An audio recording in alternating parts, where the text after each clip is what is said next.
قیامت تک کے مسلمانوں اور انسانوں کے لیے ہے، تو یقیناً ہمارے لیے بھی اس میں ایک سبق یہ موجود ہے کہ اگر جیسے اب آسمان سے کوئی آگ ہماری قربانیوں کو یا ہماری نظر و نیاز کو قبول کرنے کے لیے نہیں آتی، تو سب سے پہلے جب قربانی آپ کریں، عید الاضحیٰ پہ قربانی ہم کیا کرتے ہیں نارملی، تو سب سے پہلے تو اخلاص یہ ہو کہ میں صرف اپنے رب کی رضا کے لیے یہ کام کر رہا ہوں یا کر رہی ہوں۔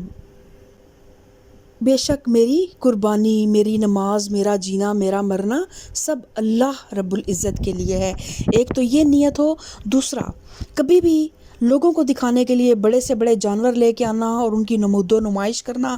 یہ تقویٰ سے خالی کام ہے۔ نمبر 3، آپ جو بھی قربانی کے لیے جانور لے کے آئیں، رزق حلال سے لے کے آئیں، کیونکہ آج آگ نہیں آئے گی، لیکن کچھ چیزیں ایسی ہیں جو ہم نے اپنے اندر پیدا کرنی ہے، اور ہم نے ان تمام لوازمات کے ساتھ اللہ کی راہ میں جب قربانی کرنی ہے، تبھی اللہ تعالیٰ ہماری اس قربانی کو قبول فرماتا ہے۔ اللہ تعالیٰ فرماتا ہے کہ تمہارے خون اور گوشت، مفہوم ہے اس طرح کہ تمہارے خون اور گوشت مجھ تک نہیں پہنچتے، بلکہ مجھ تک تو تقویٰ پہنچتا ہے۔ تو یہ تقویٰ ہی ہے جو حضرت آدم کے بیٹے نے کہا کہ تمہارے اندر تقویٰ نہیں ہے، اس لیے اللہ تعالیٰ نے تمہاری نظر کو قبول نہیں کیا۔ پھر وہ آگے فرماتے ہیں کہ اگر تو مجھے قتل کرنے کے لیے ہاتھ اٹھائے گا تو میں تجھے قتل کرنے کے لیے ہاتھ نہ اٹھاؤں گا۔ تو اس کا مطلب یہ نہیں ہے کہ اگر تم مجھے قتل کرنے کے لیے آؤ گے تو میں ہاتھ باندھ کر آپ کے سامنے قتل ہونے کے لیے پیش ہو جاؤں گا اور کوئی مدافعت نہیں کروں گا، بلکہ اس کا مطلب یہ ہے کہ اگر تم مجھے قتل کرنے کے در پہ ہوتے ہو نا، تو میں تمہیں قتل کرنے کے در پہ نہیں ہوں گا۔ تم میرے قتل کی تدبیر میں لگنا چاہو تو تمہیں اختیار ہے، لیکن میں یہ جاننے کے بعد بھی کہ تم مجھے قتل کرنے کی تیاریاں کر رہے ہو، یہ کوشش نہیں کروں گا کہ میں پہلے ہی تجھے مار ڈالوں۔ یہاں یہ بات ذہن نشین کر لینی چاہیے کہ کسی شخص کا اپنے آپ کو خود قاتل کے آگے پیش کر دینا اور ظالمانہ حملے کی مدافعت نہ کرنا کوئی نیکی نہیں ہے۔ زندگی بہت بڑی امانت ہے، اور اس امانت کو حد الوسع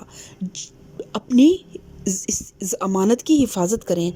اور البتہ نیکی یہ ہے کہ اگر کوئی شخص میرے قتل کے در پر ہو اور میں جانتا ہوں کہ وہ میری گھات میں لگا ہوا ہے، تب بھی میں اس کے قتل کی فکر نہ کروں اور اس بات کو ترجیح دوں کہ ظالمانہ اقدام اس کی طرف سے ہو، نہ کہ میری طرف سے۔ اور یہی مطلب تھا حضرت آدم علیہ السلام کے اس بیٹے کا جو نیک تھا۔ وہ اپنے بھائی سے کہتا ہے، انی ارید ان تبوء باسمی و اسمک فتکون من اصحاب النار وذلک جزاء الظالمین۔ میں چاہتا ہوں کہ میرا اور اپنا گناہ تو ہی سمیٹ لے اور دوزخی بن کر رہے، اور ظالموں کے ظلم کا یہی ٹھیک بدلہ ہے۔ یعنی بجائے اس کے کہ ایک دوسرے کے قتل کی صحیح کریں اور ہم دونوں گناہ گار ہوں، میں اس بات کو زیادہ بہتر سمجھتا ہوں کہ دونوں کا گناہ صرف تمہارے حصے میں آ جائے، اور تیرے اپنے قاتلانہ اقدام کا گناہ بھی، اور اس نقصان کا گناہ بھی جو اپنی جان بچانے کی کوشش کرتے ہوئے میرے ہاتھ سے تجھے پہنچ جائے۔ ظاہر ہے انہوں نے کچھ ہاتھ پاؤں تو مارنے تھے نا، لیکن وہ گناہ گار نہیں تھے، کیونکہ انہوں نے اپنی طرف سے ایک تو اپنے آپ کو بچانے کی پوری ایفرٹ پٹ کر لی، اور اس چیز کی بھی پوری کوشش کی کہ اپنے آپ کو بچانے کے چکر میں کہیں میں جان بوجھ کر اس کو قتل نہ کر دوں۔ فَطَوَّعَتْ لَهُ نَفْسُهُ قَتَلَ أَخِيهِ فَقَتَلَهُ فَأَصْبَحَ مِنَ الْخَاسِرِينَ۔ آخرکار اس کے نفس نے اپنے بھائی کا قتل اس کے لیے آسان کر دیا اور اسے مار کر ان لوگوں میں شامل ہو گیا جو نقصان اٹھانے والے ہیں۔ پھر اللہ نے ایک کوا بھیجا جو زمین کھودنے لگا تاکہ اسے بتائے کہ اپنے بھائی کی لاش کیسے چھپائے۔ یہ دیکھ کر وہ بولا، افسوس مجھ پر، میں اس کوے جیسا بھی نہ ہو سکا کہ اپنے بھائی کی لاش چھپانے کی تدبیر نکال لیتا۔ تو اس طرح اللہ تعالیٰ نے ایک کوے کے ذریعے سے آدم کے اس غلط کار بیٹے کو اس کی جہالت اور نادانی پر متنبع کیا، اور جب ایک مرتبہ اس کو اپنے نفس کی طرف توجہ کرنے کا موقع مل گیا تو پھر اس کی ندامت صرف اس بات تک محدود نہیں رہی کہ وہ لاش چھپانے کی تدبیر نکالنے میں کوے سے پیچھے رہ گیا، بلکہ پھر اس کو یہ احساس بھی ہونے لگا کہ اس نے اپنے بھائی کو قتل کر کے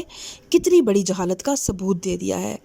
اور یہ بات کا جو فکرہ ہے وہ اپنے کیے پر پچھتایا اسی مطلب پر دلالت کرتا ہے۔ تو اس میں ہمارے لیے سبق یہ ہے کہ غصہ جو ہے نا وہ آتا تو اکیلا ہے، لیکن جاتے ہوئے ہمیں بہت سے پچھتاوے، بہت سی شرمندگیاں اور بہت سی سزائیں اور بہت سے نقصان دے کر جاتا ہے۔ غصہ ایک ایسی چیز ہے کہ وہ جس برتن میں ہوتا ہے نا اس برتن کو سب سے پہلے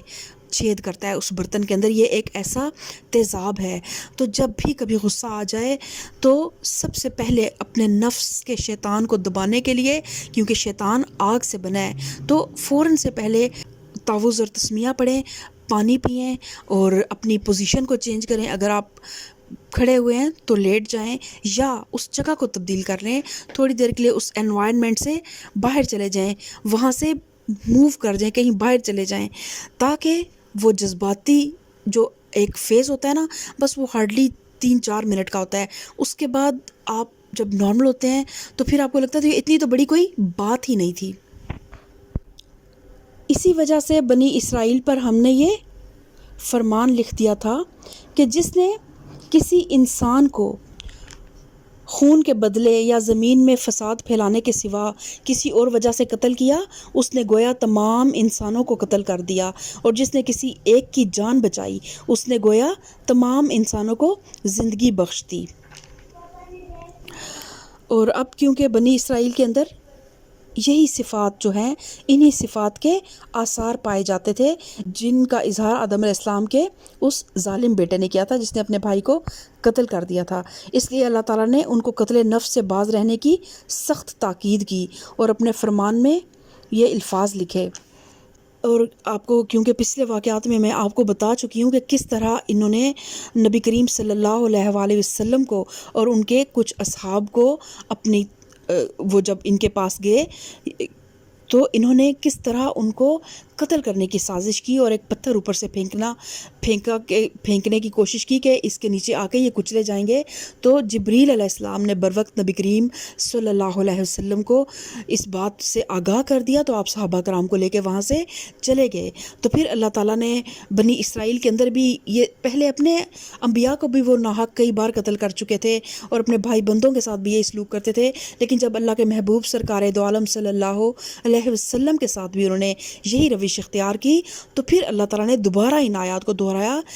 ان کے اندر، کیونکہ یہ آثار پائے جاتے تھے، اور اللہ تعالیٰ نے ان کو پھر یاد دلایا کہ کس طرح ہم نے تورات میں یہ حکم دیا تھا کہ جس نے کسی ایک انسان کو قتل کیا اس نے تمام انسانوں کو قتل کر دیا۔ لیکن افسوس یہ ہے کہ آج جو بائبل پائی جاتی ہے وہ فرمان خداوندی کے ان قیمتی الفاظ سے خالی ہے۔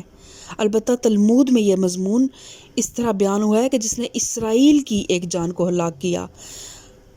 کتاب اللہ کی نگاہ میں اس نے گویا ساری دنیا کو ہلاک کر دیا، اور جس نے اسرائیل کی ایک جان کو محفوظ رکھا، کتاب اللہ کے نزدیک اس نے گویا ساری دنیا کی حفاظت کی۔ اس طرح تلمود میں بھی یہ بیان ہوا کہ قتل کے مقدمات میں بنی اسرائیل کے قاضی گواہوں کو خطاب کر کے کہا کرتے تھے کہ جو شخص ایک انسان کی جان ہلاک کرتا ہے وہ ایسی باز پرس کا مستحق ہے کہ گویا اس نے دنیا بھر کے انسانوں کو قتل کیا۔ ایک تو اپنی کتابوں سے انہوں نے اس حکم کو آلموسٹ چھپا لیا تھا، نمبر 2 اگر حکم تھا بھی نا تو انہوں نے اللہ تعالیٰ نے کہا تھا جس نے کسی ایک انسان کو قتل کیا، تو انہوں نے کیا اس نے تحریف کر دی کہ جس نے کسی ایک اسرائیلی کو قتل کیا، یعنی باقی انسانوں کی تو کوئی ویلیو نہیں ہے نا، وہ کیڑے مکوڑے ہیں، صرف بنی اسرائیل کی جان کی یہ قیمت ہے کہ اس کو قتل کریں تو اس نے انسانیت کو قتل کیا۔ تو اللہ تعالیٰ نے یاد دلایا کہ تمہاری کتاب میں بھی یہ الفاظ تھے کہ جس نے کسی ایک انسان کو قتل کیا اس نے گویا تمام انسانیت کو قتل کر دیا، اور جس نے کسی ایک کی جان بچائی اس نے گویا تمام انسانوں کو زندگی بخش دی۔ تو اس آیت کا مطلب یہ ہے کہ دنیا میں نوع انسانی کی زندگی کا بقا منحصر ہے اس بات پر کہ ہر انسان کے دل میں دوسرے انسانوں کی جان کا احترام موجود ہو اور ہر ایک دوسرے کی زندگی کی بقا اور تحفظ میں مددگار بننے کا جذبہ رکھتا ہو۔ جو شخص ناحق کسی کی جان لیتا ہے وہ صرف ایک ہی فرد پر ظلم نہیں کرتا، بلکہ یہ بھی ثابت کرتا ہے کہ اس کا دل حیات انسانی کے احترام سے ہمدردی نو کے جذبے سے خالی ہے، لہٰذا وہ پوری انسانیت کا دشمن ہو جاتا ہے، کیونکہ اس کے اندر وہ صفت پائی جاتی ہے جو اگر تمام افراد انسانی میں پائی جائے تو پوری نو کا خاتمہ ہو جائے۔ اس کے برعکس جو شخص انسان کی زندگی کے قیام میں مدد کرتا ہے وہ در حقیقت انسانیت کا حامی ہے، کیونکہ اس میں وہ صفت پائی جاتی ہے جس پر انسانیت کی بقا کا انحصار ہے۔ تو آج ہم اپنے لیکچر کو یہیں تک ہی محدود رکھیں گے، کیونکہ ایک بڑا جو ہے وہ منفرد سا اور کہہ لیں کہ ہٹ کے موضوعات سے ایک واقعہ تھا، تو ہم باقی واقعات کی تفصیل اور باقی تمام آیات کی تفصیل انشاءاللہ اگلے لیکچر میں کریں گے۔ تو آج دیکھیں کہ امت مسلمہ میں کس طرح ایک انسان کی جان جو ہے وہ اتنی بے مول ہو چکی ہے کہ اب تو حالات یہ ہو چکے ہیں کہ لوگ مر جاتے ہیں اور 8-9 ماہ تک ان کو پوچھنے والا کوئی نہیں ہوتا کہ وہ جو انسان ہمیں نظر نہیں آ رہا وہ کہاں چلا گیا ہے۔ اتنا بے وقت ایک انسان کا وجود ہو چکا ہے، اور راہ چلتے اندیکھے لوگ آتے ہیں، فائرنگ کر دیتے ہیں، گاڑیاں لوگوں کو کچل کے چلی جاتی ہیں، اور دن رات ہم یہی خبریں سنتے ہیں، اور ایک نہیں، ایٹ اے ٹائم 20 25 لوگ جو ہیں وہ اپنی جان سے ہاتھ دھوتے ہیں۔ تو یہ آیات صرف حابیل اور قابیل کے لیے یا بنی اسرائیل کے لیے نہیں تھیں، یہ آیات آج اس امت محمدی کے لیے جو اس دنیا کی امامت کے منصب پر فائز ہے، اور وہ امت محمدی جس کے دونوں ہاتھ آج آدم کے خون سے رنگے ہوئے ہیں۔ تو ہم سب کے لیے یہ لمحہ فکریہ ہے کہ ہم قرآن کو صرف پڑھیں نہ، قرآن کو صرف بخشنے کی کتاب نہ بنائیں، قرآن کو صرف ثواب حاصل کرنے کے لیے نہ پڑھیں، بلکہ اس کو اپنی زندگی کا نصاب بنائیں۔ اللہ تعالی ہم سب کو صراط مستقیم پہ چلنے کی توفیق عطا فرمائے، آمین۔ سبحان ربک رب العزت عما یصفون وسلام علی المرسلین والحمد للہ رب العالمین۔